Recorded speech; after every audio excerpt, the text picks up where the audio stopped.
അസ്സലാമു അലൈക്കും വറഹ്മത്തുള്ളാഹി. പ്രിയപ്പെട്ട കൂട്ടുകാരെ, നമുക്കൊന്നൊരു ആയത്ത് പഠിക്കാം. യഖൂലു അഹ്ലക്തു മാലൻ ലുബദാ.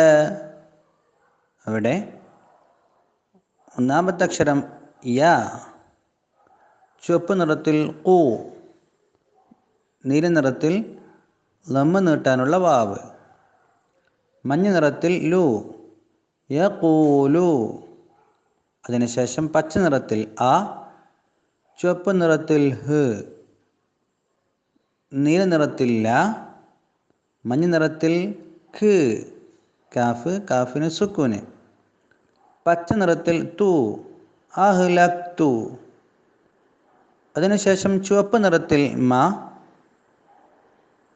നീല നിറത്തിൽ അലിഫ്, ഫതഹ നീട്ടാനുള്ള അലിഫ്, വയലറ്റ് നിറത്തിൽ ലാമ്, ലാമിന് തൻവീൻ ഫതഹ, അതിനുശേഷം അലിഫ്, മാലൻ. അതിനുശേഷം ചുവപ്പ് നിറത്തിൽ ലു, ലാമിന് ശദ്ദുണ്ട്, ലു, നീല നിറത്തിൽ ബ, മഞ്ഞ നിറത്തിൽ ദൻ, പച്ച നിറത്തിൽ അലിഫ്.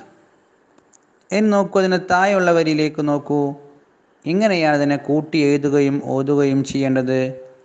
യഖൂലു, അവിടെ യായിനെ ഖാഫിലേക്ക് ചേർത്തി വെച്ചു, ഖാഫിനെ വാവിലേക്ക് ചേർത്തി വെച്ചു. വായിക്കേണ്ടത് യഖൂലു. അഹ്ലക്തു, അവിടെ ചുവപ്പ് നിറത്തിലുള്ള ഹായിനെ ലാമിലേക്ക് ചേർത്തി വെച്ചു, ലാമിനെ കാഫിലേക്ക് ചേർത്തി വെച്ചു, കാഫിനെ തായിലേക്ക് ചേർത്തി വെച്ചു. വായിക്കേണ്ടത് അഹ്ലക്തു മാലൻ. അവിടെ മീമിനെ അതിനുശേഷമുള്ള അലിഫിലേക്ക് ചേർത്ത് വെച്ചു, ലാമിനെ അതിനുശേഷമുള്ള അലിഫിലേക്ക് ചേർത്ത് വെച്ചു. വായിക്കേണ്ടത് മാലൻ. ലുബദൻ, അവിടെ ലാമിനെ ബായിലേക്ക് ചേർത്ത് വെച്ചു, ബായിനെ ദാലിലേക്ക് ചേർത്ത് വെച്ചു. ലുബദൻ. ഇനി നോക്കൂ, എങ്ങനെയാണ് ഇതിനെ ഓതേണ്ടത്, ശ്രദ്ധിച്ചോളൂ. യഖൂലു അഹ്ലക്തു മാലൻ ലുബദാ. ഇനി മുസ്അഫിൽ നോക്കി ഓതിക്കോളൂ. യഖൂലു അഹ്ലക്തു മാലൻ ലുബദാ. ആവർത്തിച്ച് ഓതി പഠിക്കാം.